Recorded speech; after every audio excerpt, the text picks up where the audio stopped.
Hello everyone. तो आप सभी का स्वागत है फिर से आपका अपना YouTube channel examination master by DK में। तो हम लोग अगर वीडियो आप लोग को देखते होंगे रेगुलरली तो आप लोग को पता ही होगा जो है क्वेश्चन कम समय में ज़्यादा से ज़्यादा हम क्वेश्चन अटेम्प्ट कराते हैं। तो हमारा पर्यावरण चैप्टर से है जो आज पार्ट 2 है वीडियो का। यह क्वेश्चन नंबर 35 तक हम पिछला वीडियो में कर चुके हैं यानी कि पार्ट 1 में। तो आज हम पार्ट 2 से करने वाले हैं क्वेश्चन नंबर 36 से। तो कम समय में ज़्यादा से ज़्यादा हमारा प्रयास रहता है कि क्वेश्चन को आप लोगों को रिवीजन करा दे। तो रिवीजन इज द बेस्ट होता है। तो अगर इस चैनल पर नए हैं तो चैनल को सब्सक्राइब करके नोटिफिकेशन कॉल कर लीजिए, क्योंकि एग्जाम से संबंधित कंटेंट जो है सो आपको फ्री में प्रोवाइड कराया जाए एमबीडी गाइड से। तो नेक्स्ट करेंगे बायोलॉजी खत्म होने के बाद जो है सो हिंदी करेंगे। नहीं तो आप सजेशन में बता सकते हैं, कमेंट सेक्शन में बता सकते हैं कौन सा टॉपिक पर वीडियो आपको पहले प्रोवाइड कराया जाए। तो इस चैनल को ज़्यादा से ज़्यादा शेयर कीजिए अपने दोस्तों को जोड़िए, क्योंकि दूसरों का भला तो खुद भला होता है। एक ना दिन दूसरों का अच्छा कर्म किया हुआ ये अपने ही काम आता है। तो इस वीडियो को ज़्यादा से ज़्यादा शेयर कीजिए। आप वीडियो अच्छा लगे तो लाइक करना नहीं भूलेगा, कमेंट सेक्शन में फीडबैक देना नहीं भूलेगा वीडियो कैसा लगा। चलिए वीडियो को शुरू करते हैं बिना टाइम गवाते हुए। तो आज हम लोग करने वाले हैं हमारा पर्यावरण चैप्टर से है 36 क्वेश्चन से।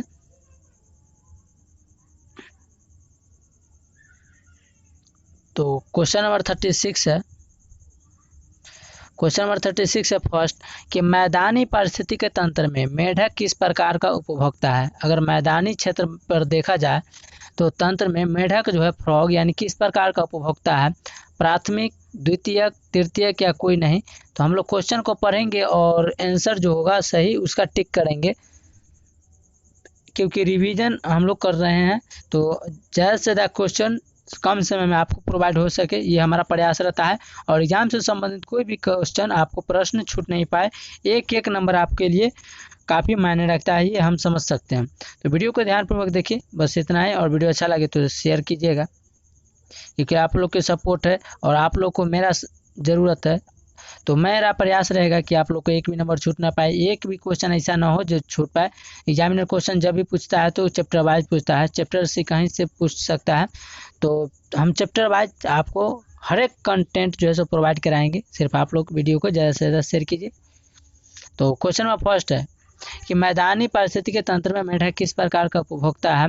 तो क्वेश्चन नंबर 36 का जो राइट आंसर होगा option number B is the correct answer हो जाएगा, द्वितीयक।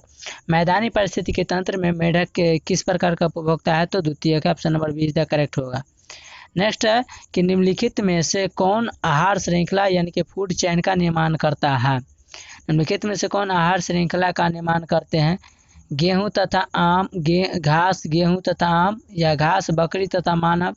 ऑप्शन सी में बकरी, गाय तथा हाथी। ऑप्शन डी में घास, मछली तथा बकरी। तो इसका राइट आंसर क्या होगा, तो ऑप्शन नंबर बी ही, घास, बकरी तथा मानव जो है सो आहार श्रृंखला का निर्माण करते हैं, यानी कि फूड चेन का निर्माण करते हैं। घास, उसके बाद बकरी, उसके बाद मानव। घास को खाता है बकरी, बकरी को खाता है मानव। चलिए नेक्स्ट है कि निम्न में से कौन पर्यावरण मित्र व्यवहार कहलाते हैं। निम्न में से कौन है जो पर्यावरण का मित्र व्यवहार कहलाता है। बाजार जाते समय सामान के लिए कपड़े का थैला ले जाना, या कार्य समाप्त हो जाने पर लाइट तथा पंखे का स्विच बंद करना, या माँ द्वारा स्कूटर से विद्यालय छोड़ने के बजाय तुम्हारे विद्यालय तक पैदल जाना। उपरोक्त सभी। तो क्वेश्चन नंबर 38 का जो राइट आंसर होगा वो क्या होगा, तो option number D is the correct, उपरोक्त सभी। सभी के सभी ऑप्शन जो है सो सही है। बाजार जाते समय सामान के लिए कपड़े का थैला ले जाना जिससे प्लास्टिक प्रदूषण ना हो।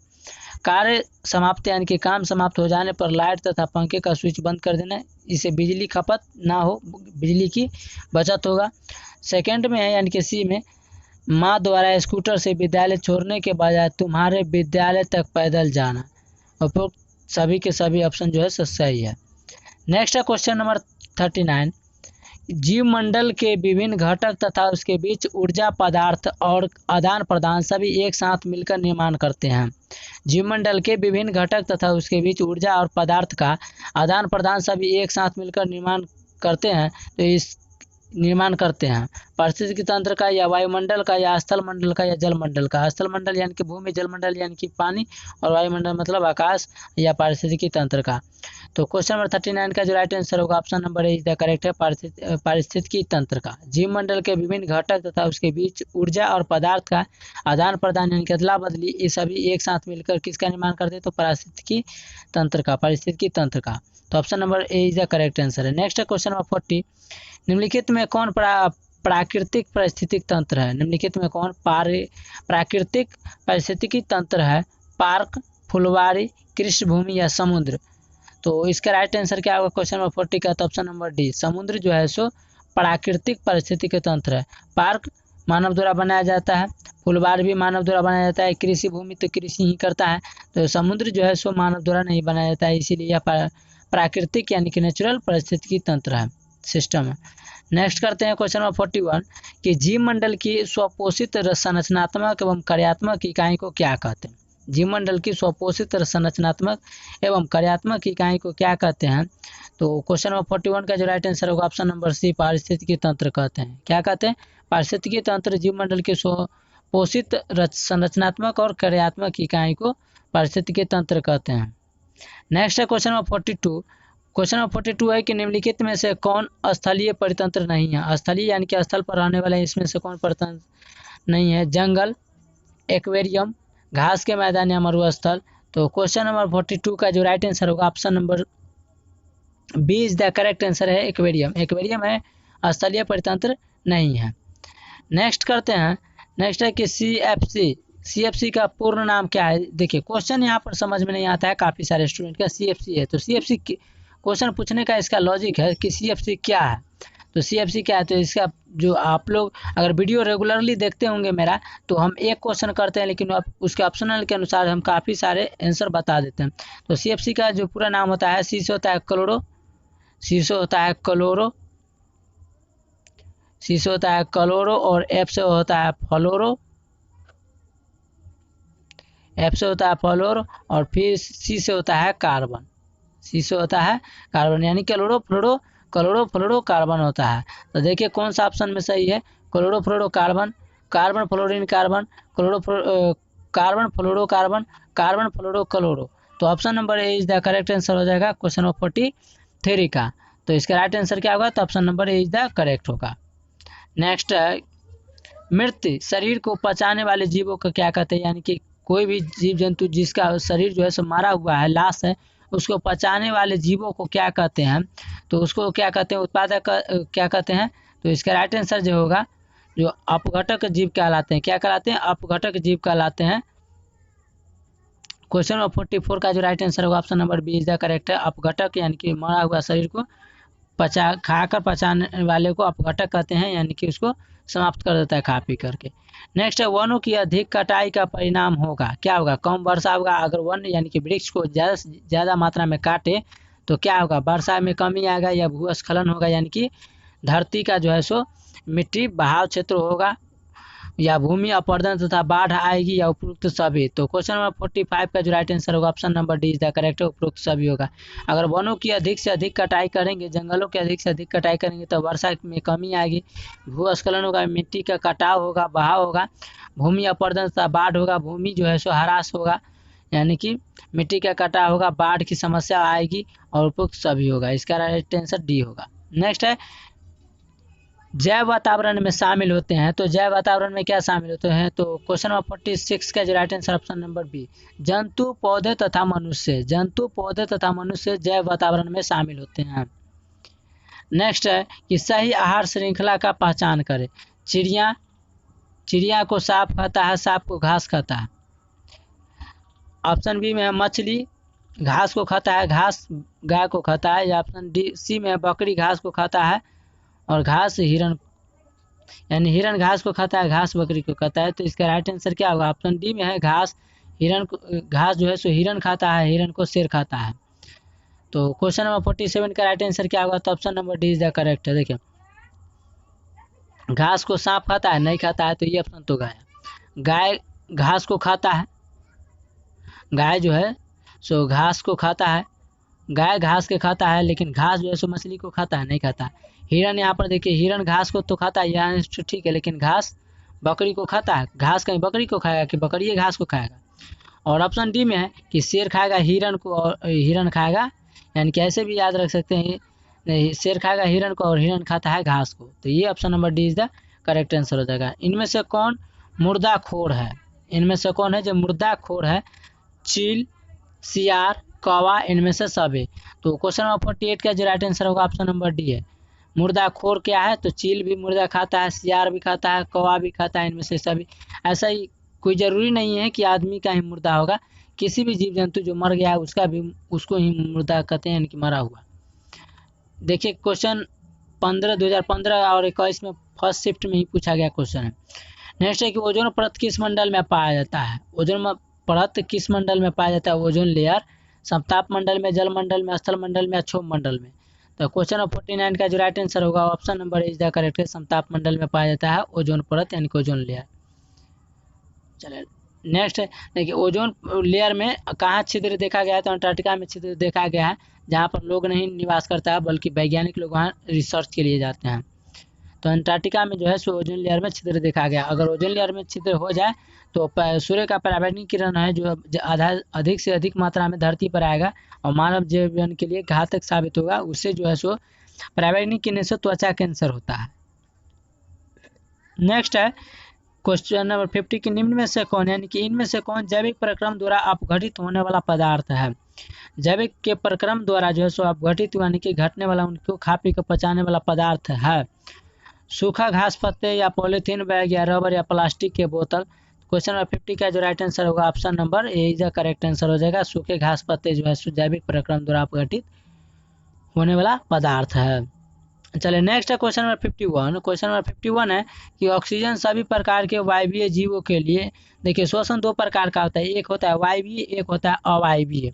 तो अवायवीय श्वसन माइटोकॉन्ड्रिया के अंदर होता है, वायवीय श्वसन जो बाहर से होता है नासिक छिद्र के द्वारा। ऑक्सीजन सभी प्रकार के वायवीय श्वसन के लिए आवश्यक है, जबकि ओजोन एक क्या है? द्रव है या घातक विष है या अक्रिय धातु है या सभी गलत है।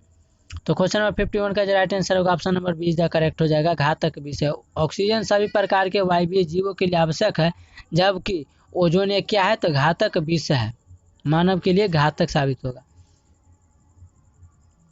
नेक्स्ट है क्वेश्चन नंबर 52। क्वेश्चन नंबर 52 है कि अम्लीय वर्षा का जल का पीएच मान कितना होता है? देखिए पीएच मान आप लोग को पता ही होगा, फिर भी बता देते हैं। देखिए जिसका पीएच मान जो है 7 से अधिक होगा, जिसका पीएच मान 7 से अधिक होगा, जिसका पीएच मान 7 से इधर अधिक होगा तो इधर इस तरफ होगा, तो जिसका पीएच मान 7 से अधिक होगा वो बेस होगा यानी कि क्षार, और जिसका पीएच मान 7 से कम होगा वो एसिड होगा यानी कि अम्ल होता है, और जिसका पीएच मान 7 होता है वो क्या होता है? तो उदासीन होता है। क्या होता है? तो उदासीन होता है। ऑप्शन नंबर क्या इसका राइट आंसर होगा? तो ऑप्शन नंबर 20 क्वेश्चन नंबर 52 का, क्वेश्चन नंबर 52 का राइट आंसर क्या होगा? तो अब बी 5.6 से कम, 5.6 से कम इसका राइट आंसर हो जाएगा। चलिए नेक्स्ट क्वेश्चन करते हैं कि कृत्रिम पारितंत्र का उदाहरण है वन, तालाब, झील, तालाब, बगीचा, खेत या सभी सही है। क्वेश्चन नंबर 53 का राइट आंसर जो होगा ऑप्शन नंबर सी, बगीचा, खेत जो है कृत्रिम पारितंत्र का उदाहरण है। बगीचा मानव द्वारा और खेत भी मानव द्वारा बनाया जाता है, जंगल को साफ सफाई करके। नेक्स्ट है कृत्रिम पूछ दिया है, वहीं पे प्राकृतिक पूछ लिया जाता तो दूसरा ऑप्शन होता। निम्न में से कौन पर्यावरण के जैविक घटक नहीं है? निम्न में से कौन पर्यावरण के जैविक घटक नहीं है? पौधे, वायु, जंतु, मनुष्य। तो जंतु भी है और मनुष्य भी है। तो क्वेश्चन 54 का राइट आंसर क्या होगा? तो बी वायु होगा, यानी कि एयर होगा। निम्न में से कौन पर्यावरण के जैविक घटक नहीं है? तो वायु नहीं है पर्यावरण के जैविक घटक।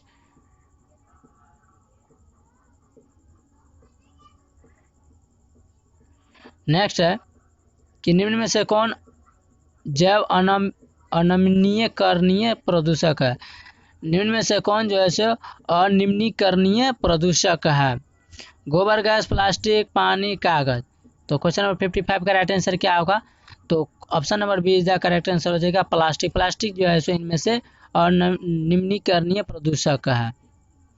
नेक्स्ट करते हैं। तो मेरा प्रयास से हमेशा इससे रहता है कम समय आपको ज़्यादा से ज़्यादा रिवीजन के तौर पर, और रिवीजन तो यही करते हैं क्योंकि अच्छा से पढ़ चुके हैं बुक भी, तो बुक वाला नहीं देखे हैं तो वो भी देख लीजिए, क्योंकि हमारा प्रयास है कि आपका एक भी नंबर एग्जाम से संबंधित छूट नहीं पाए और ऐसा कोई भी क्वेश्चन नहीं हो जो आपको एग्जाम में नहीं आए। तो क्वेश्चन नंबर 56 है कि मलेरिया उत्पन्न करने वाला मच्छर यानी कि मादा एनोफिलीज, मलेरिया उत्पन्न करने वाला कौन सा मच्छर होता है? तो मादा एनोफिलीज होता है। तो देखिए, मादा बोलते हैं महिला को यानी कि फीमेल को, मादा बोलते हैं फीमेल को और नर बोलते हैं मेल को। तो मादा एनोफिलीज मच्छर कौन सा उत्पन्न करता है? तो मलेरिया उत्पन्न करता है। किस तरह के जल में उत्पन्न होता है? यह जल किस तरह के जल में उत्पन्न होता है? साफ जल में या गंदा जल में या मीठा जल में, इनमें से सभी में। तो यह जब भी होगा तो साफ जल में उत्पन्न होता है। क्वेश्चन नंबर 56 का जो राइट आंसर होगा ऑप्शन सॉरी गंदा जल में होगा, गंदा जल में इसका राइट आंसर हो जाएगा। ये 2011 में क्वेश्चन पूछा गया है। नेक्स्ट है कि कौन सा अजैव निम्नीकरणीय कचरा है? निम्न में से कौन सा अजैव निम्नीकरणीय कचरा है? टिश्यू पेपर, केले का छिलका या थर्मोकोल या इनमें से सभी। तो क्वेश्चन नंबर 57 का राइट आंसर क्या होगा? तो option number C is the correct है, थर्मोकोल। थर्मोकोल जैसे अजैव निम्नीकरणीय है जिसका उपयोग जैव उपयोग में दैनिक जीवन में नहीं किया जाता। नेक्स्ट है कि निम्न में से कौन आहार श्रृंखला का निर्माण करता है यानी कि फूड चेन का निर्माण करता है? तो क्वेश्चन नंबर 58 का जो राइट आंसर होगा option number B is the correct है, घास, बकरी तथा मानव। ग्रास, गॉड, ह्यूमन जो है सो फूड चेन का निर्माण करता है। मानव खाता है बकरी को, बकरी खाता है घास को। देखिए यहाँ पर आम गेहूं को खाएगा और गेहूं घास को खाएगा नहीं। हाथी गाय को खाएगा नहीं खाएगा, बकरी मछली को खाएगा नहीं खाएगा। ये सभी के सभी ऑप्शन है गलत है, जबकि मानव बकरी को खाता है, बकरी जो है सो घास को खाता है। तो option number B is the correct answer हो जाएगा। नेक्स्ट है कि कौन सी गैस वैश्विक ऊष्मन के लिए उत्तरदायी है? कौन सी गैस वैश्विक ऊष्मन के लिए उत्तरदायी है? तो क्वेश्चन नंबर 59 का जो राइट आंसर होगा ऑप्शन नंबर ए, कार्बन डाइऑक्साइड, जिसका सूत्र होता है CO2। कार्बन डाइऑक्साइड और ऑक्सीजन का होता है O2 और नाइट्रोजन का होता है N2। तो ये भी आप लोग याद रखिएगा। नेक्स्ट है कि निम्न में कौन सा पर्यावरण अनुकूलन नहीं है? इनमें से कौन सा है जो पर्यावरण अनुकूलन नहीं है? तो इसका राइट आंसर सी होगा, मोटरसाइकिल से चलना। मोटरसाइकिल से चलना पर्यावरण अनुकूलन नहीं है, जबकि पैदल चलना और साइकिल चलना पर्यावरण का अनुकूलन है। नेक्स्ट है 61 कि निम्न में से कौन गंगा प्रदूषण के लिए उत्तरदायी नहीं है? तो इनमें से कौन सा जो गंगा रिवर को, गंगा नदी को प्रदूषण नहीं कर सकता है? गंगा में मछली पालना या गंगा में कपड़ों को धोना या गंगा में जले शव को बहाना या गंगा में रासायनिक अपशिष्ट उत्सर्जन। तो क्वेश्चन नंबर 61 का जो राइट आंसर होगा ऑप्शन नंबर ए है, गंगा में मछली पालना। यहाँ पर नहीं पूछ दिया प्रदूषण नहीं होगा, तो गंगा में मछली पालने से प्रदूषण नहीं होगा, जबकि कपड़ों को धोने से जो झाग उत्पन्न होगा सर्फ साबुन का, वो गंगा में प्रदूषण उत्पन्न करेगा। गंगा में अधजले शव का कहने का मतलब है जब भी कहीं से आप मान कर चलिए लाश जलाने जाते हैं तो आधा जलता है और आधा फेंक कर भाग आते हैं, उसे भी प्रदूषण होगा, सड़ेगा, गलेगा, महकेगा, ये सब पीला पता ही होगा, पानी को गंदगी होगा। उसके बाद गंगा में रासायनिक अपशिष्ट पदार्थ को उत्सर्जन करना, अपशिष्ट पदार्थ जिसका उपयोग नहीं है, ये सब जो है सो गंगा को प्रदूषण करता है, जबकि मछली पालना जो है सो गंगा प्रदूषण नहीं करता है। नेक्स्ट है कि स्वपोषण के लिए आवश्यक है। तो स्वपोषण किस में होता है? पेड़ पौधा में। तो स्वपोषण का डिफिनेशन जो होता है 2 लाइन का होता है, 2 नंबर का। वैसा पोषण वैसा जीव जिसके लिए अपना भोजन के लिए खुद दूसरे पर निर्भर नहीं रहता है। वैसा पोषण जिसके लिए दूसरों पर नहीं रहता है, अपना भोजन के लिए खुद स्वयं पर निर्भर रहता है, अपना भोजन खुद बना के खाता है, उसे ही स्वपोषी कहलाते हैं। तो स्वपोषी के लिए क्या क्या चीज़ की आवश्यकता होता है? और कहने का मतलब है कि मान कर चलिए हम लोग खाना बनाते हैं, यानी हमारा माँ बनकर जब खाना बनाते हैं तो क्या चीज़ की आवश्यकता होती है? यानी कि जलावन की जरूरत होता है, यानी कि ईंधन का, बनाने वाला सामग्री का, आटा हो या कोई भी चीज़ खाद्य सामग्री हो, तो इस तरह का। तो स्वपोषण के लिए भी इसको क्या ज़रूरत है?